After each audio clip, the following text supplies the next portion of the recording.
Hi everyone, in this recording I'm going to be speaking about this upcoming new moon that we have on the 30th of May in the sign of Gemini.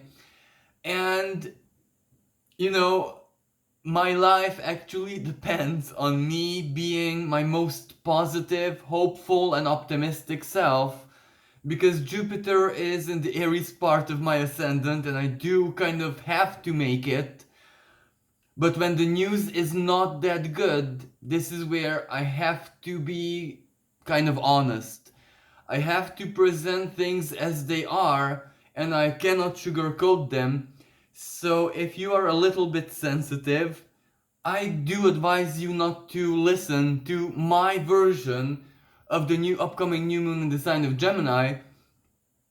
I can recommend Nadia Shaw, I can recommend Pam Gregory, Brian Coulter. There's so very many brilliant astrologers out there who can give a different perspective, but my interpretation is mine, and this is where it spells trouble a little bit.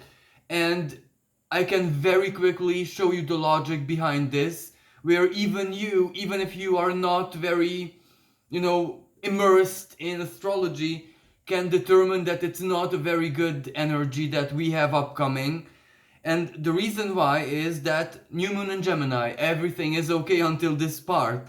Well, Gemini on one hand is dual, and the other hand, this new moon doesn't make very tight main aspects with other powerful players in the sky. However, the ruling planet of Gemini, Mercury, so the ruling planet of the new moon itself, new moon, new beginning, new moon creational energy, Gemini the mind, Gemini way of thinking, Gemini how you speak about yourself, Gemini relation with the very close other, those people who you would regard as brothers and sisters, the siblings. Gemini rules a lot of different things. So Mercury is retrograde. This is where, it's also the past. Okay, new things, looking for the future, looking ahead, planning ahead, not necessarily living for the past. Okay, that should be specific to a new moon, but since the ruler of it is retrograde, well, chances are this is the kind of new moon where you have to, how should I say, resolve, to figure out, to set things straight, those which are behind from the past. These can be so very many things. So for certain people, like financial things, Mercury and Taurus. For other people, psychological, inner values, relationships, love, matters of loyalty, who it is that is loyal and is loving in your life to you. Does your job, hobby, profession serve you, etc., etc.? So very many different potential expressions, but Mercury retrograde, that which is not resolved from the past. And on the other sense, this Mercury holds a trine with Pluto, a Plutonic energy, permanent change. Whatever happens under this Mercury retrograde, this new moon in the sign of Gemini, is permanent. It is a permanent transformation. That means a strong decision or commitment that you have to make either to yourself, Gemini, or to someone, something very important, even if that something, Gemini, is can be the divine. Gemini, the portal where the divine, that which is Sagittarian, that which is too absolute, enters the physical, the real, Gemini. And the Gemini has to speak it in an understandable way, but in such a way where it is true to the divine intent. So to translate the divine into something human, thus languages are associated with Gemini and certain handicrafts because Gemini rules the hands. And when we create with the hand, we also, that's a language almost. We have a non-verbal language. Anyway, Mercury retrograde isn't the problem here. The problem is that it is tightly conjunct Algol.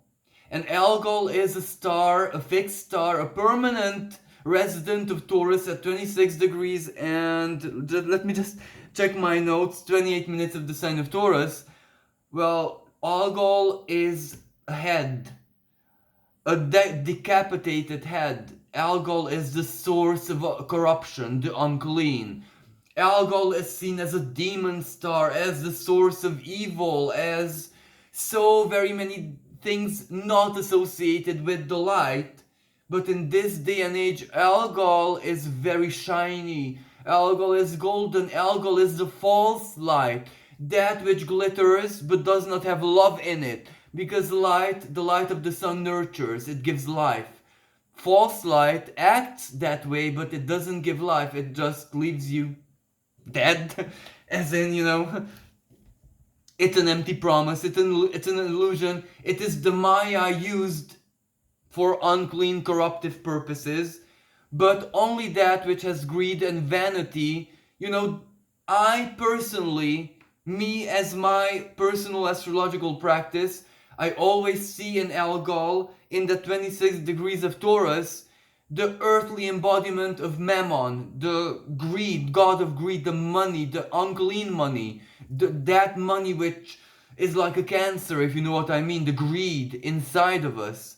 So that's how I see Algol. Other astrologers see it as Medusa, the shame, the guilt, the filth, that which corrupts us to the very core. Other astrologers see it as our own self-victimization tendencies, but not the Piscean one, where it's on the soul level. In Taurus is worth, like beggar. Someone who wants to be a beggar because victim has benefits. Victimhood has benefits, so unclean, the corrupt. Mercury, planet of the mind, mindset, communication, travel, that which we think, the lower mind. Our average mind, that which we have in our thoughts always, our average mental frequency with Algol. Bed in bed with Algol. It's not a clean energy. However, it trines Pluto, and that's the saving grace. Pluto is retrograde. Retrograde turns inwards. Retrograde closest to the Earth this year. And that gives us the power. Now, if you're a person who asks the divine, your higher self, your unconscious, your own morality to be straight, in the sense that to have a spinal cord and to truly embody your truest faith, whatever that may be, then yes, you have absolutely, as in nothing to fear, as in you'll be triumphant. Because this is Pluto. Algol is the head. The head of the evil sometimes has to fall.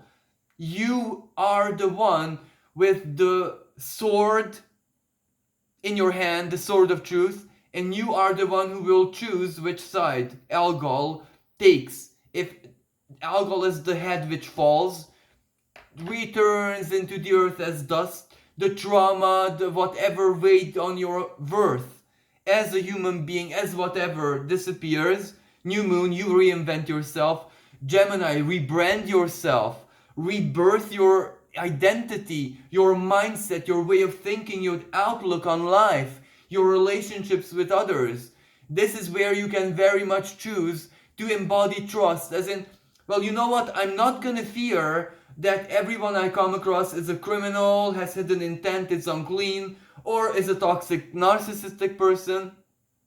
I'd rather trust my instincts. And even if that person is a not very good intended person, I learn something from it and I quickly vanish. Gemini, Houdini, 1 second there and the other second bye bye. Not there, air.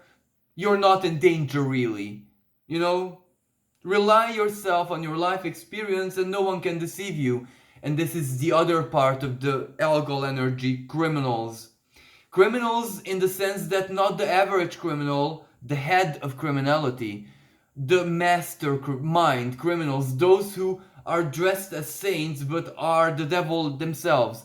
That kind of criminal. The criminal who we do not suspect, the criminal who is above the law always, the criminal who has the police force and government and whatever under their supreme command. That kind of criminal.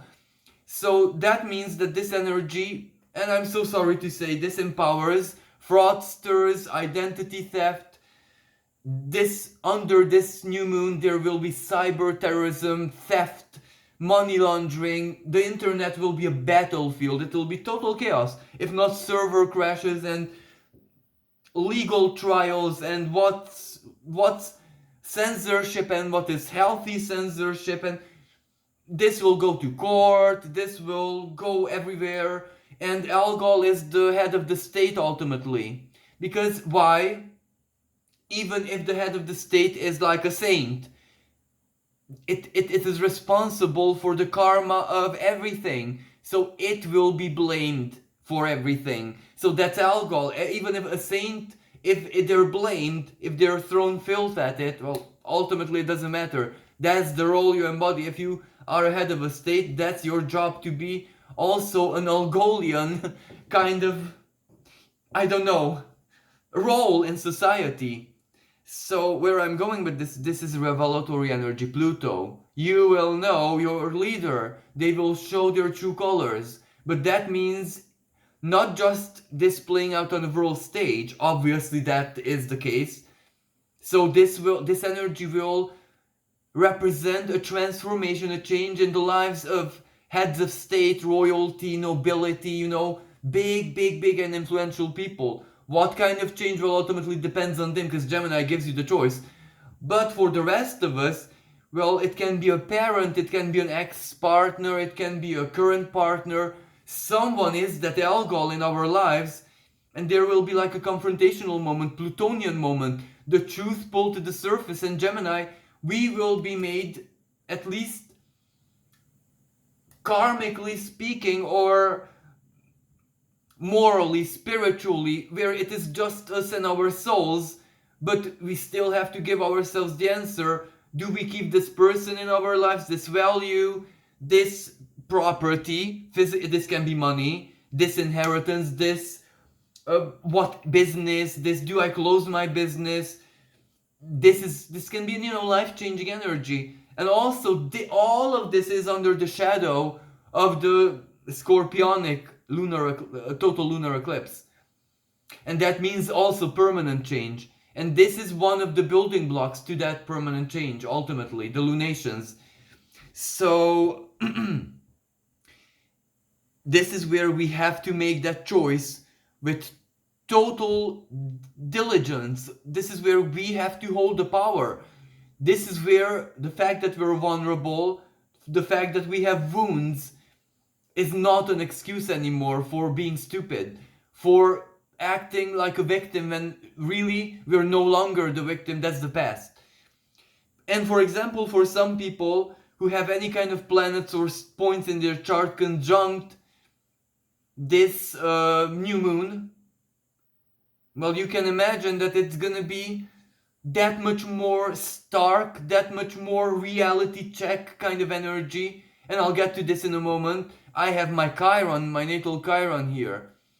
Either I'll be healed or broken forever, we'll see.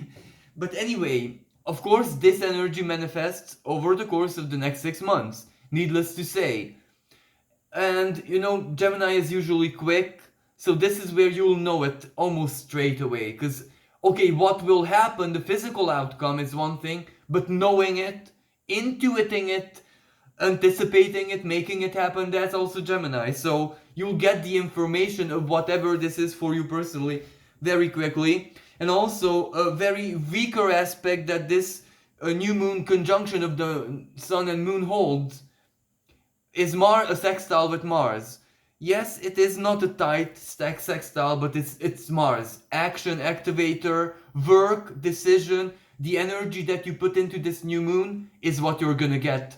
Maybe amplified 3-4 times, So if you fall under corruption, maybe you'll get an immediate benefit, as in maybe money, or the situation resolves immediately. Maybe for a short period you will think that you will make the best choice possible. I repeat, if you choose something corrupt, unclean, if you know that it will get you in trouble and you still choose the easy way, like something criminal of nature, of course it will get you in trouble, 1 million trillion guaranteed %.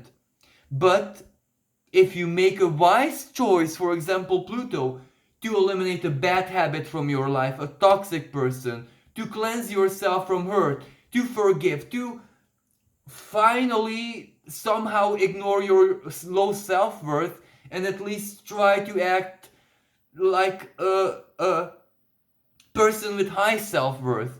Why? Well, usually you would tell me, well, Zen, is this not a bad advice? Someone to lie to themselves. not under this energy, because this is Gemini. Gemini is always a kind of actor. I'm Gemini, solar, lunar Gemini. Gemini is not an actor because they're two-faced, and this is why I became an astrologer publicly. One of the many reasons. Gemini is not two-faced. Gemini wants to understand you, so of course they have to get on your level. And because you're enemies with X, that doesn't mean that Gemini has to be enemies as well. I'm not a fire sign. I personally am Pisces, influenceable, naive Pisces, because my ascendant is Pisces. But other Geminis are not. So let them be everyone's friend if that's their role in life. They're not two-faced. Anyway, I don't even know why I would say something like this to justify Geminis, but so use this energy for the best purpose, as in to convince yourself, give yourself the vibe and the feeling. What if one day you would have high self-worth? You can do that, you can act it out even if you don't have the bank account, even if you don't have the car, if you don't have anything really. Just play with yourself. If you add playfulness and innocence to this energy, it's going to be one of the most fantastic new moons in your life. Why? Because at least in Christian Orthodox philosophy and astrological philosophy as well, evil is used by God for good. Evil thinks that it's being bad, for example, spoiling someone with excesses, if that is money or whatever, and the person is tainted or challenged, corrupted by, let's say, wealth. But if that person is very pure in their hearts, that wealth will be shared with family, friends, acquaintances, charities, everyone, so evil will feed a good purpose. That's simple, alchemy. That's the simplest kind of alchemy, or let's say, I don't want to use this example, but I kind of have to. When there is a couple and she is very mature on a soul level and he is very immature, very, but she loves him and she wants to steer him on the right path, because she believes in their marriage. Well, what does she do? Use lust, ultimately not something pure, but she will use his lust to steer him in the best. Go to that interview and I'll reward you. You know what I mean? Or be brave, be strong, be a man. She uses something not so pure and makes it holy almost, because she makes that man grow into something exemplary. So you see how Taurus, the female, experienced female, can play with energies. That which is impure is not impure in the hands of a benevolent female, if you know what I mean. So this is how you alchemize this new moon into something wonderful, fantastic, magical. If even evil is on your side and good at the same time, and it is your pure spirit that guides this, play, just enjoy your summer, whatever you'll do with this Gemini new moon. Rebrand yourself, rename yourself, reinvent yourself, new way of thinking, experiment, socialize, flirt, give people a chance, yeah, but under the protection of the purity of the spirit. When someone already wants to be, I don't know, use you or any dirty hidden intent, you immediately cut it off. That's part of the game. If someone fails at the game, bye. There are so many people to be good to, kind to, understanding to. You don't have to, think that you're poor and you only have one person to give love to. There are so many people hungry for love. If one failed you, the next one will worship you even. You know what I mean? Use this energy to play. Now, why am I so afraid of this? Because you might say, well, this is not so bad after all, is it? Yeah, but it empowers fraudsters and they're extra convincing. They can sugarcoat, as I said, false light. That which looks like the light, it is shiny, it projects, light is information. Informationally, it looks exactly like the Holy Scripture, let's say symbolically, but it's not warm. it doesn't nurture. That's how you know it's not based on love or rooted in love. You know, when you see courses where let's manifest everything because the universe is just a robot machine, we know how it works, let's best press the buttons. Well, you know that that is the false light. Of course you know, you're not silly. Light has to have passion, drama, background, story, purpose, so much to it. Passion, you know, the passion part. You don't press a button and get some, there's no passion in it, no alchemy, no nothing, no journey, no, not just reward. You dream something and you get the reward for nothing. Bro, that's mindless, that's like stupid. So, you know, this is where we can take our hardships, our limitations, that alcohol, that Medusa within us, that ugliness, the greed that we all, don't get me wrong, the reason why we dislike greed and vanity and strong materialism and lack of compassion, violence, and everything on the list is because we also have that within ourselves. We know pure personally deep within what that means, how it feels like, but we contain it. Those people don't. We show ultimate respect, they don't. But don't get me wrong, we also have it. We are not, it is not our composition which makes us pure, but our attitude, our choices. Exactly where I want to get, our mind, our way of thinking. You know, these past 4 years, everything was about purify the unconscious, the psyche, the soul. Neptune, Jupiter met in Pisces on 12th of April this year. Now it's all about the mind. Uranus will move from emotional and value-based Taurus into mind, mental-based Gemini. What does it want? There can be love and purity even in the mind, in the mental sphere. Imagination, playfulness, and visualization comes from the mind.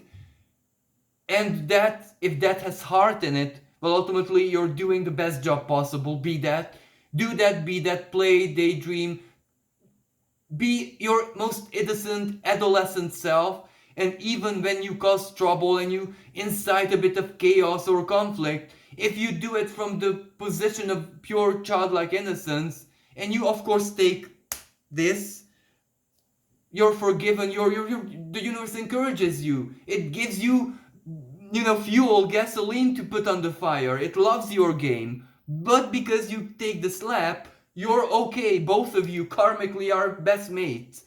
You see, this is Gemini. Use this energy of playfulness and sanctify everything that you do, but with your mind.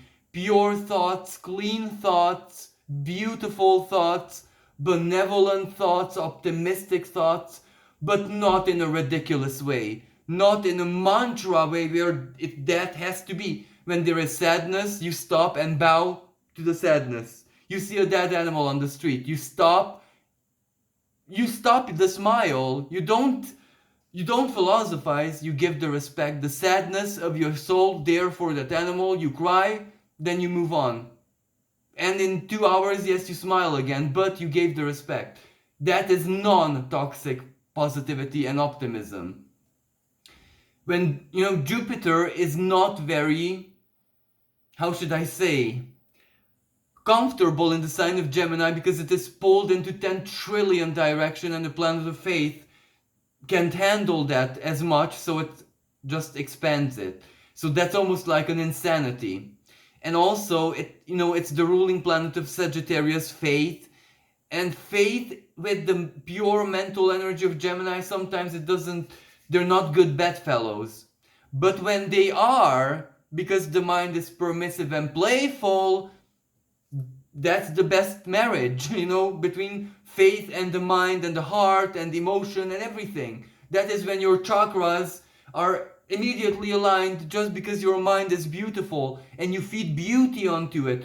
Poetry, you go into the garden and immediately talk to the flower how beautiful you are, or the bee who's wounded, you talk to it and you save it and you write a story and put it on Facebook Gemini, the experience itself that you saved the bee or you mourn for the bee. That's sanctifying your lived experience with the mind. You know what I mean? A kind of person who this Gemini new moon will get into deep trouble will ridicule this. You cry for a bee? Are you insane, man?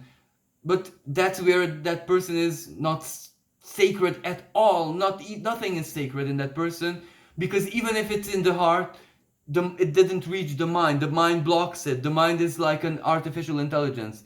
You, on the other hand, who can cry for that brie or whatever, share it, and it's a big news, better news than what happened in Ukraine. Well, then you're an artist, you are communicating with the universe, you are creating poetry, you're setting a good example for children. Children will do the same, this will spread, you will make people smile, you will make people feel good things. This is what you do with the energy, the Gemini energy. So the mind is everything in this case. Make the mind beautiful. Beautiful mind, like the esoteric ruler. This is a different type of astrology. Of Gemini is Venus. Can you imagine the synergy when beauty, heart meets even the mind, and the mind is receptive, embracive? Well, then the mind acts not like a chilly, cold winter wind, ice wind, which gets to your bone even if you have thermals on. The Queen of Swords in tarot, the criticism of the mind, that's the cold wind symbol.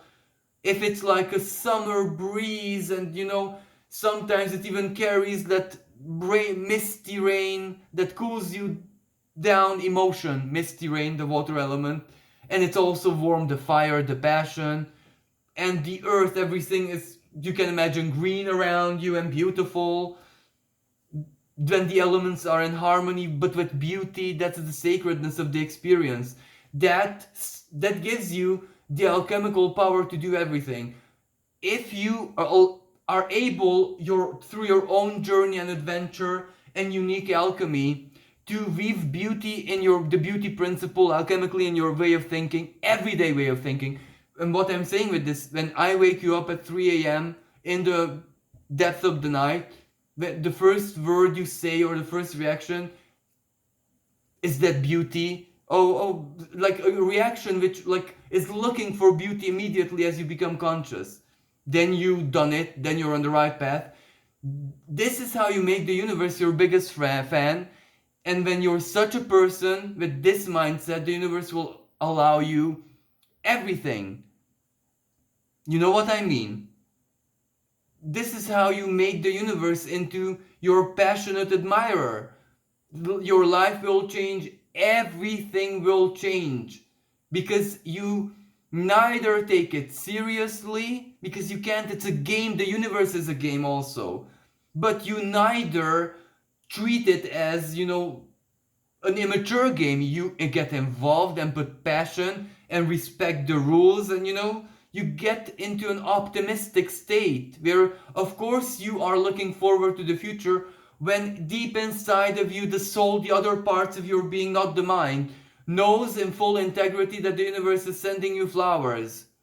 When someone's sending you like fan letters, but it's not your mind that reads it, it's your intuition, your unconscious, but your unconscious knows that you have a fan letter from the universe. Well, will it fear something? Will it not be optimistic? Will it not encourage you to be optimistic and be full of faith? Why wouldn't you? So this is how you develop a relationship with reality itself, and it is the sign of Gemini, the twins, that is the gateway.